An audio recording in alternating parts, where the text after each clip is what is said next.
Dan yang kedua, manusia sebagai khalifah. Manusia sebagai khalifah yang difirmankan oleh Allah Subhanahu wa taala di dalam Al-Qur'anul Karim.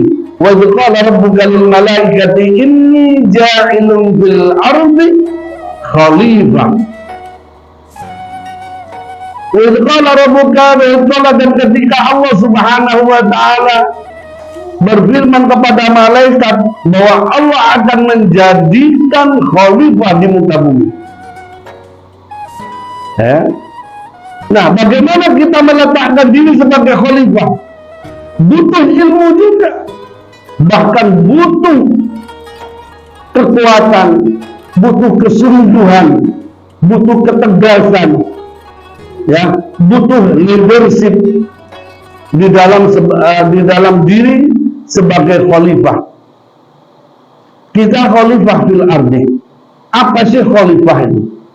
Pengganti Allah, ya, wakilnya Allah di muka bumi. Untuk apa Allah mewakilkan, menjadikan kita sebagai khalifah? Untuk memimpin diri kita sendiri termasuk pertama kali, memimpin jasad ini menuju Allah Subhanahu wa taala. Allah amanahkan jasad, pimpinlah jasad itu menuju Allah untuk mengabdi kepada Allah. Lalu Allah amanahkan istri, pimpinlah istri itu menuju Allah sesuai dengan apa yang Allah perintahkan. Allah berikan kita anak, pimpinlah anak kita menuju Allah. Tentunya bagaimana cara memimpin itu juga butuh ilmu, butuh hasanah keilmuan. Maka penting ngaji, itu penting, mengetahui banyak ilmu agama di dalam memimpin diri kita, memimpin istri kita, memimpin anak kita menuju Allah Subhanahu wa ta'ala.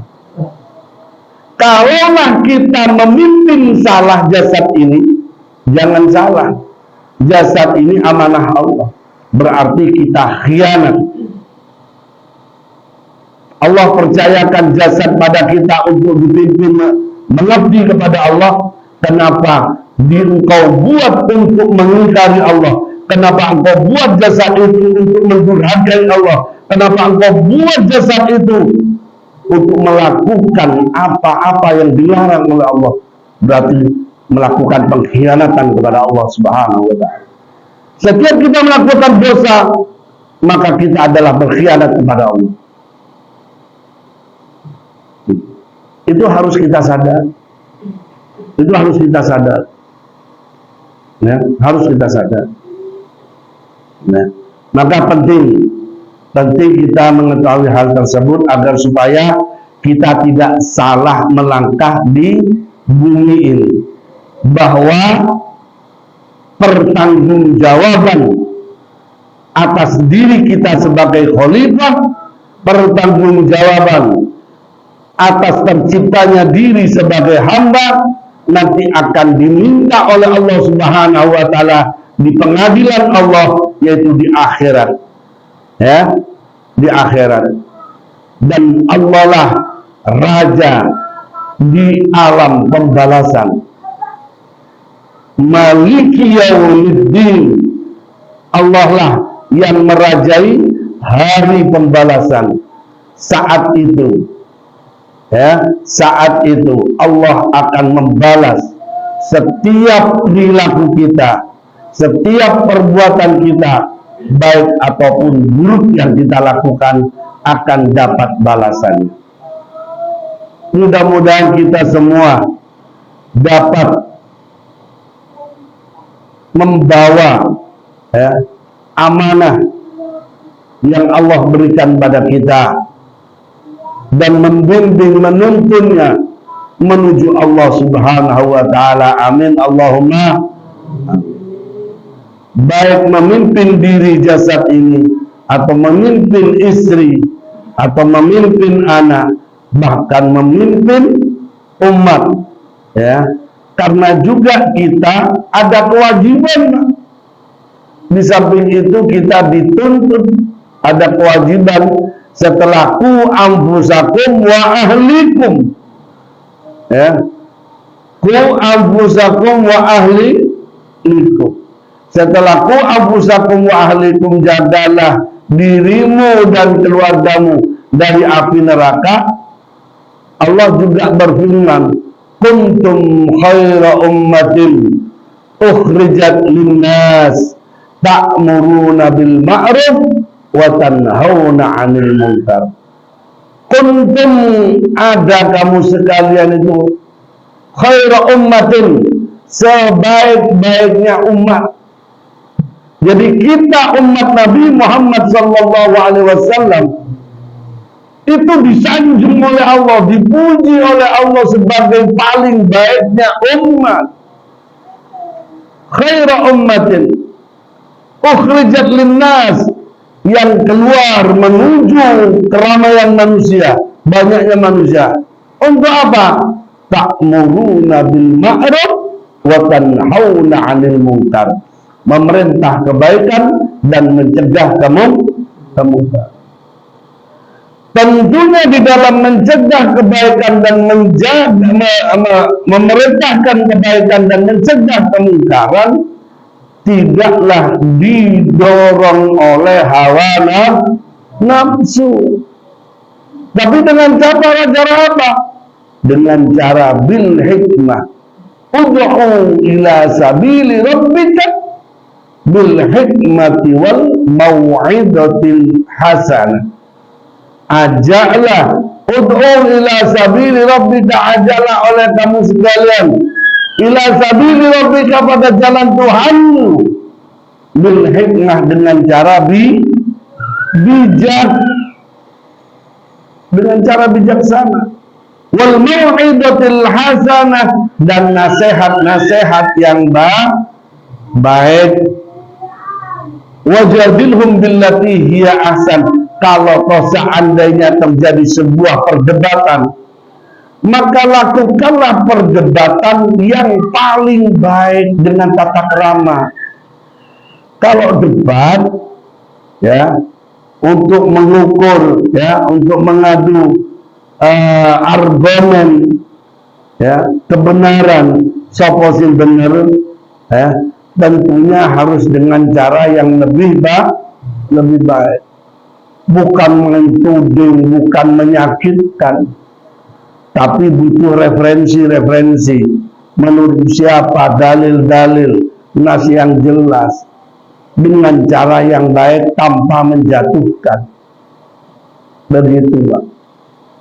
Itulah tuntunan baginda Muhammad SAW yang ada di dalam Al-Quranul Karim. Itu cara Rasulullah. Seperti itu. Nah, kembali lagi ya pada kitab. Nah, Allah, ya, di dalam kitab ini betul-betul meletakkan anak zina itu seperti anak yatim yang tidak punya bapak, ya. Anak zina itu seperti anak yatim yang tidak punya bapak. Wayan dari waladuz zina, ya, walaki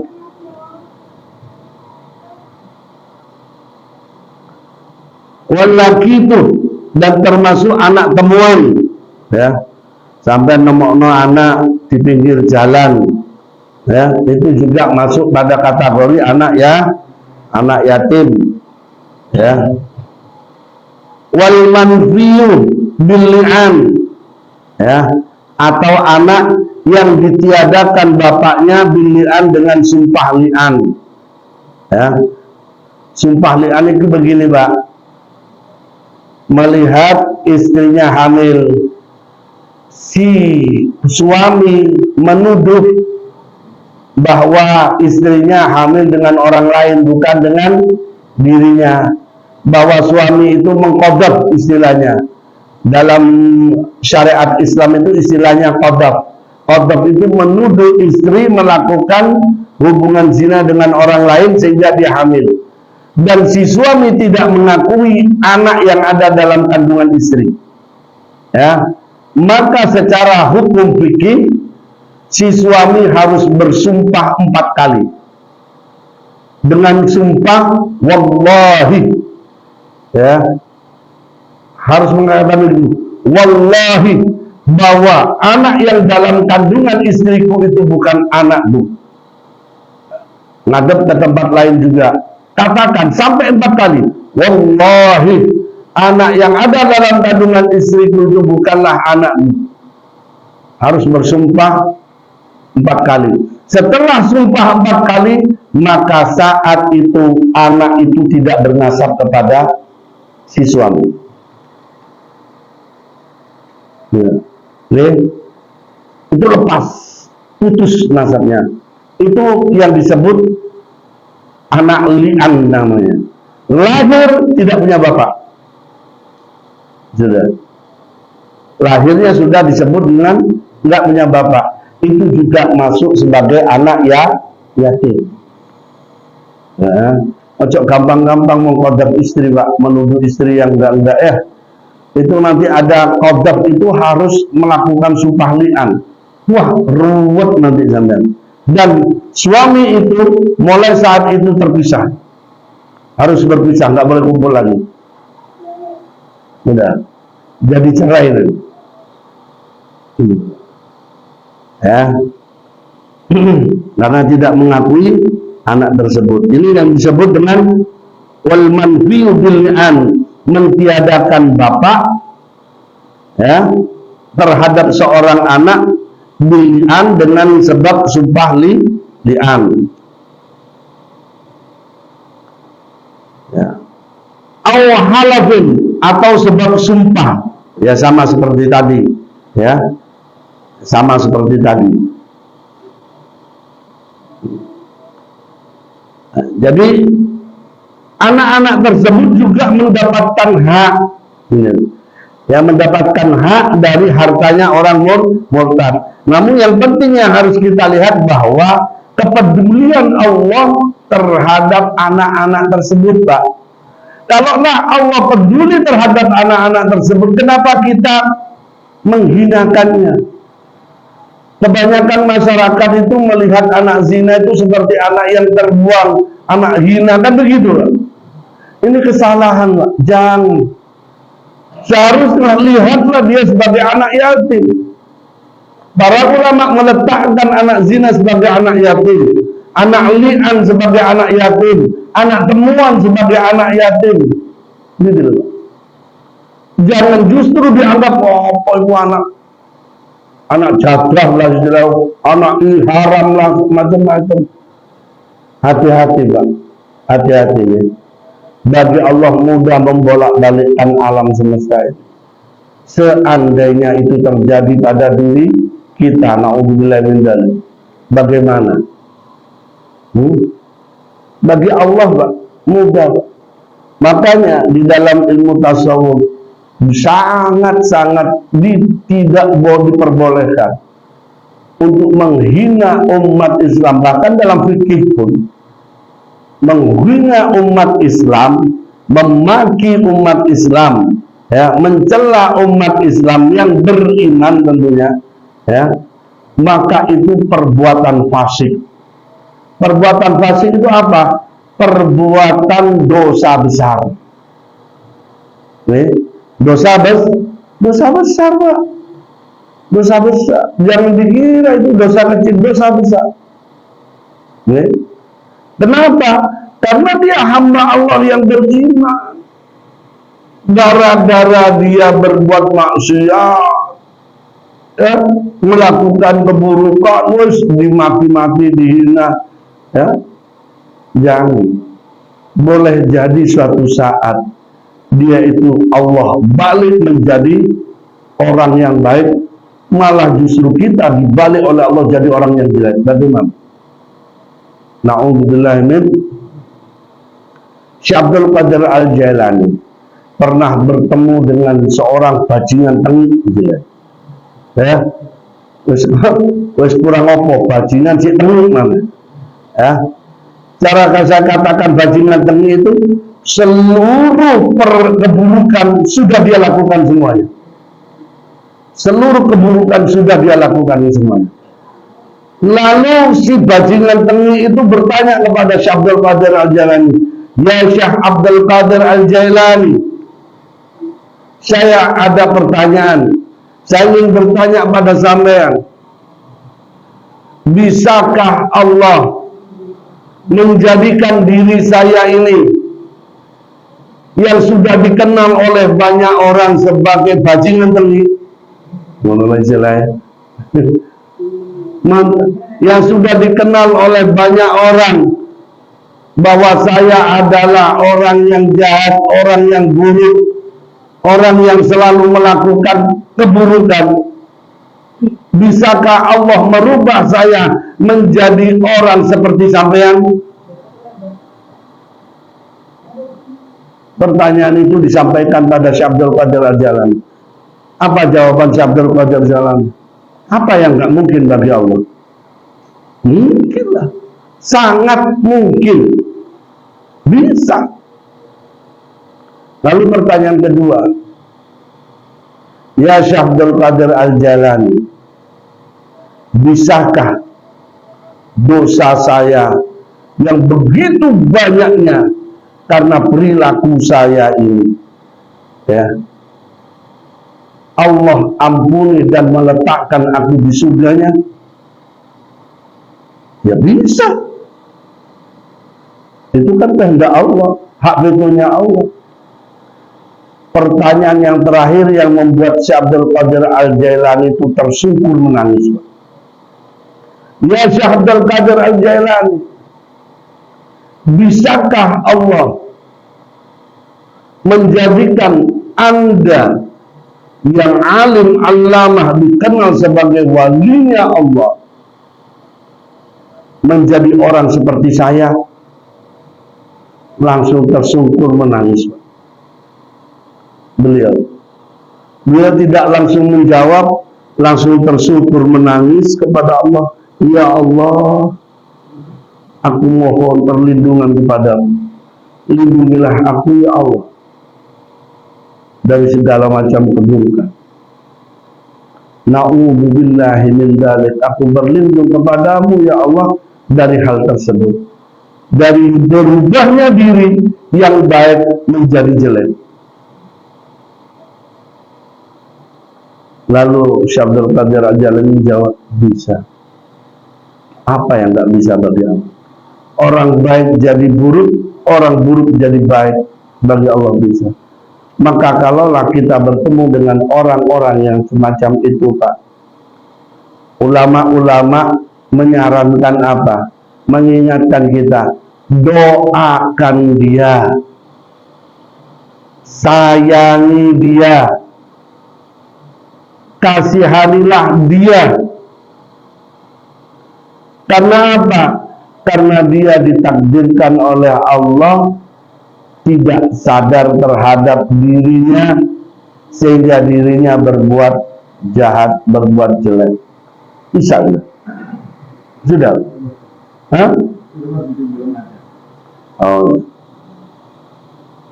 ya, baik. Saya lanjutkan sedikit.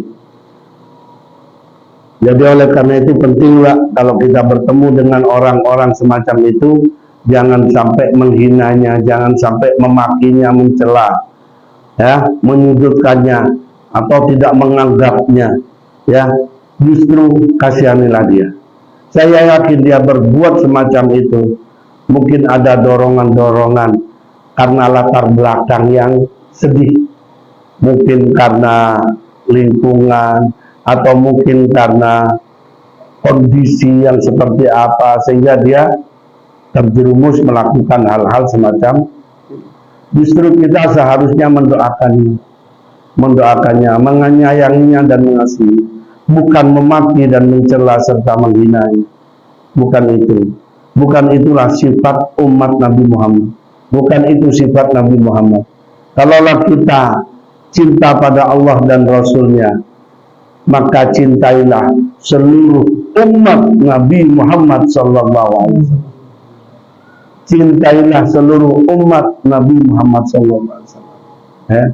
Sayangilah umat Nabi Muhammad SAW, karena semuanya adalah ummati Nabi Muhammad SAW. Baik, maka dari itu sama, ini Allah ya meletakkannya sebagai anak yatim. Sampai di mana tadi?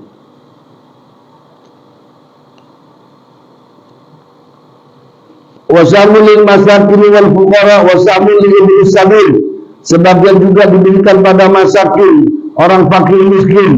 Sebagian juga pada ibnu sabil, bisartil hajah. Ibnu sabil itu para musafir, Pak.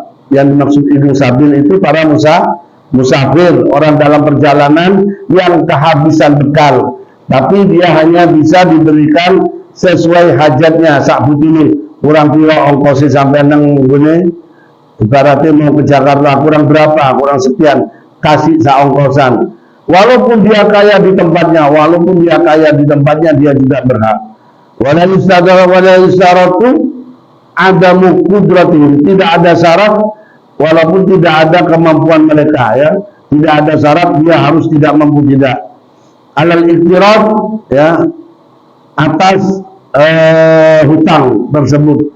Wa yaqdi dan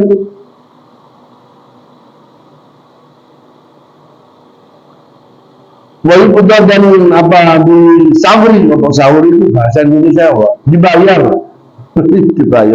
Udah dan dibayar mindalika dari hutang tersebut, ya, mindalikal mal dengan harta tersebut adaina apa hutang, ya, lazimahu maka wajib akan orang qabla riddah sebelum riddah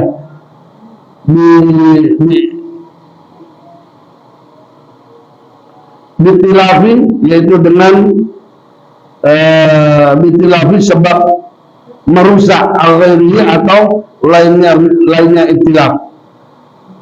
Wa badalu matalafahu dan menjadikan dan mengganti ma akan barang at-talafahu yang rusak fiha di dalam riddah, ya.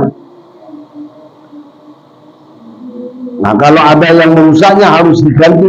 Nek barangnya orang kita yang sudah meninggal dunia, nggak boleh ada yang merusaknya, harus dibagikan sesuai dengan ini kalau di negara Islam. Cuman yang kita lihat, perlu kita lihat bahwa Islam sangat peduli terhadap orang-orang yang ada dalam bagian-bagian tersebut.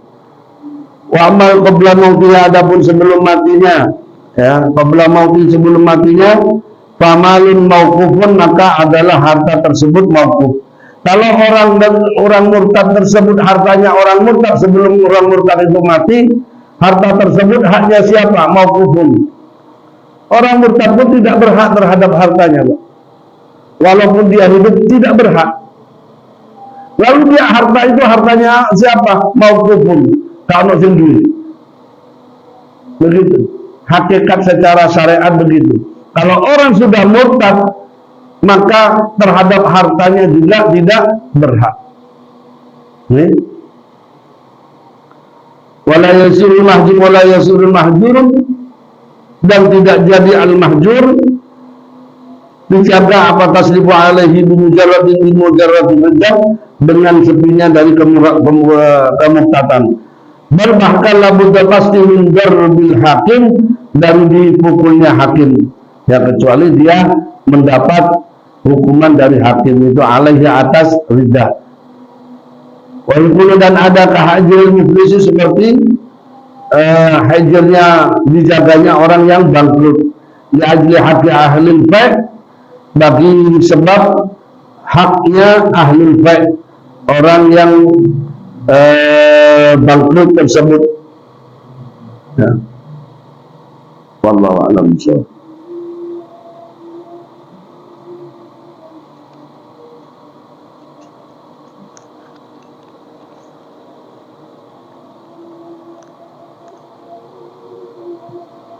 Ada pertanyaannya? Nih, monggo. Ada? Enggak ada?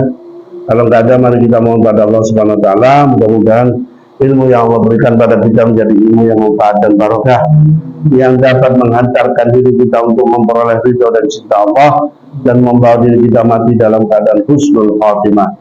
Ala hadini abjai Sayyidina Muhammadin sallallahu alaihi wasallam, bisri min asraril Fatihah.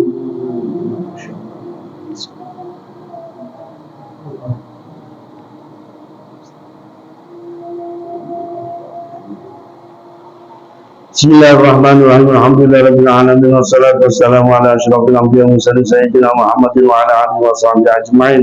Hamdan yuwafi ni'amahu wa yukafi mazid rabbana lakal hamdu lil jalali 'azimi sultanik.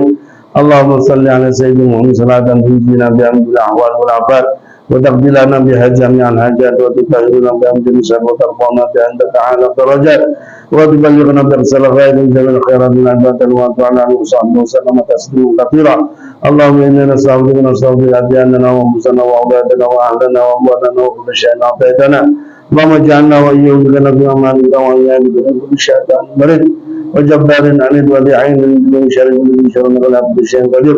Allahumma jamilna bil afiyati was salama wa aqidna bit wa aqidna min jibatina dan rabbana atina fid dunya wa fil akhirati hasanatan wa qina adzaban nar wa adkhilna ya aziz ya ghafar ya rabbal alamin. Wassalamualaikum ala sayyidina Muhammadin wa ala alihi wa sahbihi wasallam. Alhamdulillahi rabbil alamin. Ila hadratin nabiyyin sirri min asraril Fatihah.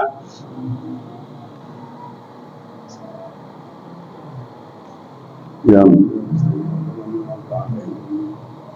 Wassalamualaikum warahmatullahi taala wabarakatuh.